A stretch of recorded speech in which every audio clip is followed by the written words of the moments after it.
Back in the late 80s, the Navy decided that it didn't have enough quality men, and it started to put quality women into naval bases and stations. And I was one of the first women chosen to take one of these jobs.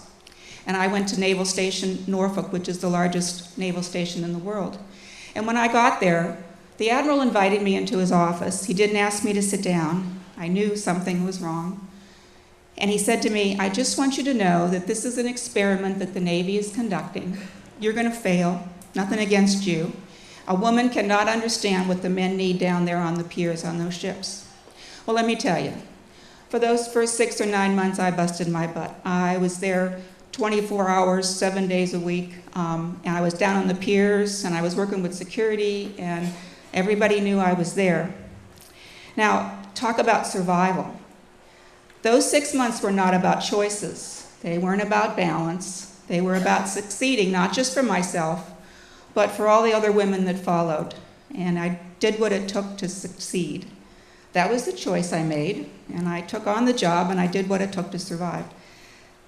The Navy sent me to Naval Station Charleston after that, so I guess I did okay in Norfolk. In fact, the Admiral did apologize to me a few years later. God rest his soul. So when I went to Naval Station Charleston, Charleston was the 3rd largest operating base in the Navy. I went to Charleston as the commanding officer. We went from fully operational to closure in 2 years. This was during the base closure process. I like to say we did it with style, and we did it with grace, and I even gave back $1 million, which was unheard of. I built a team, we built a plan, and we stayed focused. But truly, I learned about the closure of Charleston as I was sitting in my car driving to Charleston to take over command. I had just left the Bureau of All Naval Personnel. Did they tell me Charleston was going to close? No. I learned about it in the car. Now, I won't tell you what I said when I heard it on the radio, but just remember I am a sailor, okay? But when I got to Charleston, the submariners were not happy that a girl was there to take over the base. I was the first woman to take over the naval base, naval station. And the town was really ticked off because here this person came in from out of town to close down the base. Needless to say, I wasn't very popular. Nobody talked to me for 6 months, but talk about survival.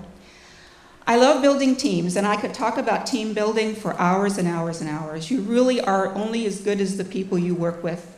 Take care of your people, and they're going to take care of you. Listen to them, because they really know what needs to be done. Take care of your team. Getting the best out of each and every person and empowering each and every person is so absolutely critical. And contrary to popular belief, train your people to take over your job someday. I love mentoring and I love training, and although I made a decision early in my career that I would not have any children, I really have hundreds of children all around the Navy and all around the world today. At the time the Navy was consolidating and restructuring, looking for dollars to put into the fleet, I was sent to Naval Base San Diego. We would not have been able to save over $50 million when we restructured the way the Navy did its business ashore without a team that had the necessary financial, organizational, and functional skills to redo an organization in 3 years. And then this model that we created here in San Diego was then used as the model for the entire Navy. I faced a different leadership challenge at the Red Cross. In 2003, the county of San Diego was burning down. Talk about survival. I'd been in the job about 3 months. I did not have the time to build a team. I empowered the existing one, and I was there by their side 24 hours a day, 7 days a week, on TV, out in the field, out in the shelters. I was working with the National Red Cross and taking a firm stand of not sending any of the money back to Washington that had been raised here in San Diego because our donors were adamant that the money only be used here. I really thought that since I broke so many rules of the national organization that I was going to lose my job. Well, we did it. And the National Red Cross actually made some changes to those horrible, horrible rules. I love building teams, and I love being part of a fully functional team. The work of a team blows me away every single time. I believe in always having a positive attitude. I am convinced that life is 10% of what happens to me and 90% of how I react to it. You are in charge of your attitude. Make it positive no matter what. A positive attitude sure was my friend and helped me survive at City Hall, which was a terribly toxic environment. Both the school district and the city were examples of building great teams and then not knowing how to use them. Along with attitude is to know what to fight for and know what to let go. My last assignment in Washington was on the joint staff, and I worked for the chairman, and I was in charge of his manpower and personnel. And every morning, the chairman's meeting, it's a U-shaped table. There are about 12 people around this table. There's maybe 10 other people in the room, and this is his morning briefing. So the chairman sits in the middle of the U, and then the J codes sit around the rest of the U.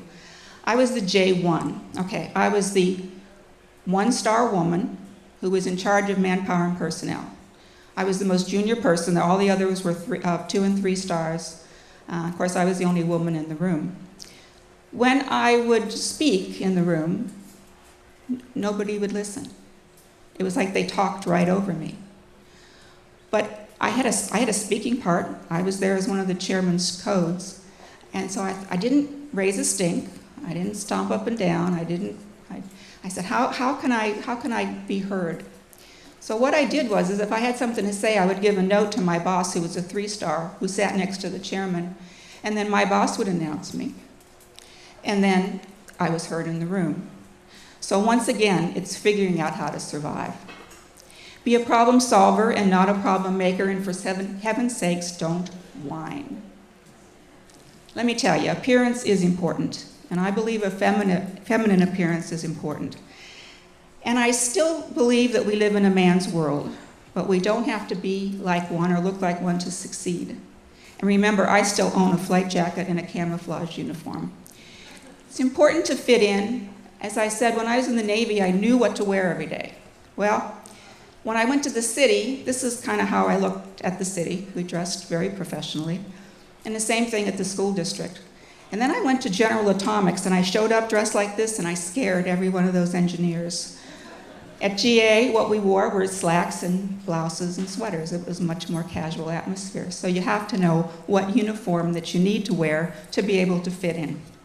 But always a feminine appearance. My barometer is my sense of humor. And if I lose that, I know I've lost it all.